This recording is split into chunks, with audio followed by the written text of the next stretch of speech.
ya, misal ini juga perbedaan pendapat dan saya juga dihujat misalkan sama kelompok yang Wahabi, yang Salafi, yang semacam itu tuh. Ya. Misalkan ketika akidah Allah menjadi rububiyah, uluhiyah, asma wa sifat, Ya. kayak gitu ya. Nah, itu adalah pendapat dari Ibnu Taimiyah.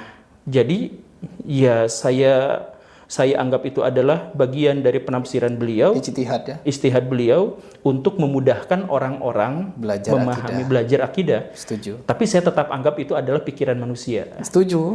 Jadi saya tidak akan menjadikan misalkan akidah saya itu ngikut pada itu tuh gak. Ya biasa aja gitu. Ya. Apalagi misalkan dalam asma wa sifat berarti asmanya harus begini, sifatnya harus begini dan sebagainya. Ya saya nggak mendiskusikan asma wa sifat. Saya nggak mendiskusikan ya tadi itu ketika Allah duduk di atas arash, duduk disebut duduk itu. Iya.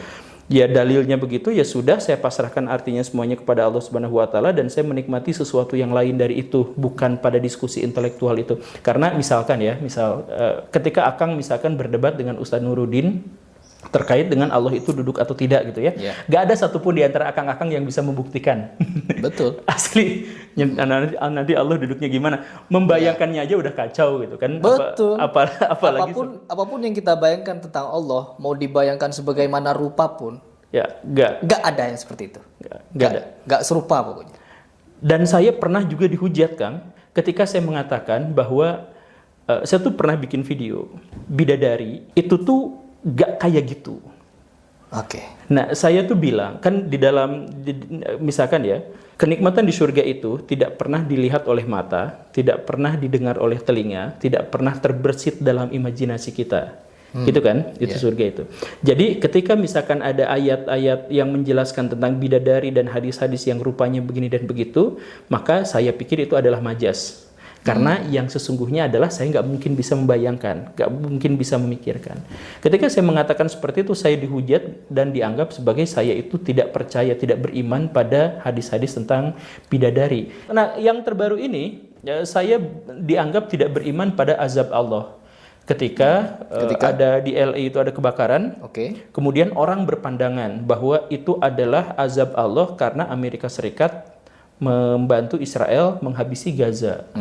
Lalu saya memberikan pertanyaan, kalau itu adalah azab Allah, kenapa gak langsung ke Israel? Kenapa nyerangnya? Ini pertanyaan saya juga di video saya kemarin. Oh gitu ya? Iya. Kenapa nggak langsung ke? Kalau misalkan itu adalah azab Allah kepada orang-orang LA, orang LA itu waktu demo pro Palestina itu banyak kan? Mereka banyak penuh. Muslimnya juga banyak di sini. Mu'alafnya di sana banyak. Masjid center apa itu? Islamic centernya itu di sana aktif sekali. Iya. Nah, kenapa nggak ini? Jadi orang-orang di kita itu suka mendikte takdir ilahi. Ya, setuju. Jadi ini misalkan ya ada bencana, mereka bikin sendiri dengan logika mereka sendiri, dengan pikiran bahwa ini adalah ujian, kalau ini adalah azab, kalau ini adalah teguran. Lah, itu kan Allah Subhanahu wa taala yang punya hak untuk mengatakan itu gitu. Tapi mereka yang bilang kalau banjir di Saudi Arabia, oh itu adalah teguran. Oh ada yang bilang begini, ada yang teguran gara-gara Wahabi, ada yang teguran gara-gara ini. Ya bencana. Ketika saya menjelaskan bahwa bencana itu, ya itu global warming, itu adalah pemanasan global. Ketika ada hutan dimanapun itu, termasuk di LA itu Indonesia kebakaran, juga. Kita tuh sedih seharusnya, karena itu berarti penyumbang emisi gas. Kita dalam di situ bahasnya. Malah kembali lagi. Anda tidak beriman pada takdir, kan yang bikin global warming itu Allah. Ya, aduh, ya di situ capeknya kan kita berbicara dengan mereka. kita kan berusaha untuk mengedukasi mereka dengan cara-cara yang mungkin di telinga mereka itu asing. Kenapa kita seolah-olah pro kan ya? Seolah pro membela, padahal kita tidak begitu. Saya pun begitu di video saya. Perhatikan di LA sana yang mu'alaf tuh bahkan jutaan gitu kan. Saya sampai mau paparkan ada 8,3 juta umat muslim di Amerika begitu. Ada juga Islamic Center, ada begini. Jadi kalau kita bergembira ria di atas penderitaan mereka, apakah itu benar gitu? Yeah. Jangan, meskipun kita membela Palestina, semua ini bahkan di Indonesia pun Kang, kebakaran terparah itu kan pernah terjadi juga di Kalimantan. Yeah. Dan itu luar biasa. Sampai nyumbang asap ke ekspor gitu. Ekspor asap ke Malaysia. Jadi bagaimana pendapat Akang tentang netizen kita ini sekarang? Ya, tapi sekali lagi saya tidak saya tidak menganggap bahwa saya membawa konten-konten edukasi dan saya punya visi untuk membangun edukasi. Ya.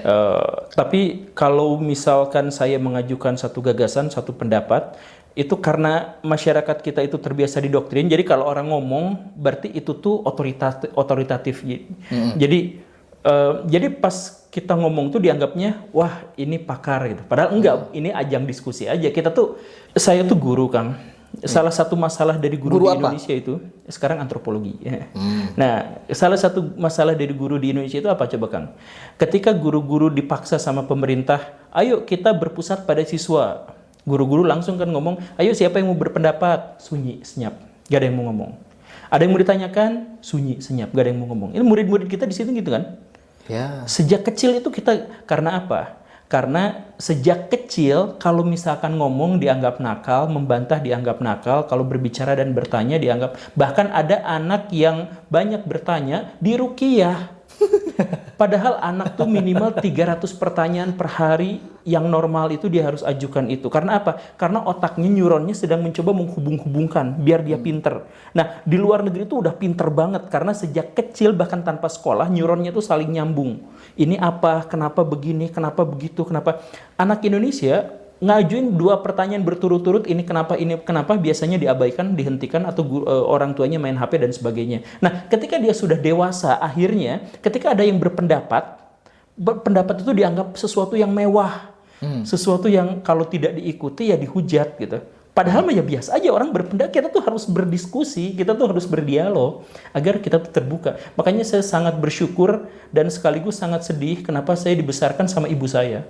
Kenapa? Karena ibu saya itu mendidik dengan cara dia mempersilahkan saya ngomong, mempersilahkan saya berbicara, dan sering ngebeliin saya mainan.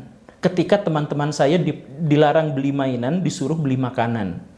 Kan ibu-ibu kalau misalkan ke warung, mau itu, jangan itu mah, ini aja yang jajan ya, kalau itu mah, kan gitu kan. Nah ibu saya itu kebalik, justru malah beliin saya mainan. Dari situlah saya mencoba merekayasa, mengimajinasikan mainan-mainan itu dijejer-jejer apa, dan akhirnya kan neuron-neuron saya berkembang dengan baik. Walaupun saya punya keterbatasan otak dalam memori jangka pendek gitu, tapi perkembangan abstraksi saya tuh relatif baik ya gara-gara ibu saya. Nah, saya tuh pengen agar orang-orang juga terbuka dalam diskusi seperti itu, dan diskusi beda pendapat, beda penafsiran, itu adalah pendapat manusia, itu adalah tafsiran manusia, dan karena itu normal.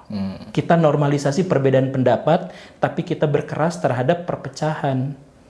Jadi perpecahan, saya gak ikutan dalam perpecahan itu, walaupun itu sunatullah ya, tapi saya gak ikutan pada perpecahan itu, pada perbedaan pendapat. Pemardigu mengatakan, jangan percaya saya 100%, sisakan 10%. Saya katakan, sisakan 100% untuk skeptis pada setiap pendapat. Gitu. Namanya juga pendapat manusia. Gitu sih, Kang. Aduh, mantap kan. Jadi ketika mendengar penjelasan Akang ini, ternyata ya apa yang saya bayangkan sebelum ketemu kan, saya pasti mengira guru kumpul begini. Ya ternyata orangnya sangat open ya teman-teman. Beliau ini sangat luar biasa dalam menyampaikan sesuatu. Apa yang luar biasa? Beliau itu tidak taklid terhadap sesuatu. Ketika ada kebenaran, ya beliau menyampaikan kebenaran. Nah, sekalipun seperti yang beliau tadi sampaikan, masalah akidah, saya bisa lebih wahabi daripada wahabi. Nah itu saya suka tuh. Jadi mungkin kita akan membahas sesuatu yang lebih tajam lagi ya kan, tapi di pembahasan yang lain. Oke. Baik, mungkin itu saja teman-teman di video ini. Semoga video ini bermanfaat. Apabila ada yang salah, keliru, menyinggung, menyimpang, itu dari kesalahan saya atau Pak Guru Gembul. Kurang lebihnya kita mohon maaf. Assalamualaikum warahmatullahi wabarakatuh. Waalaikumsalam.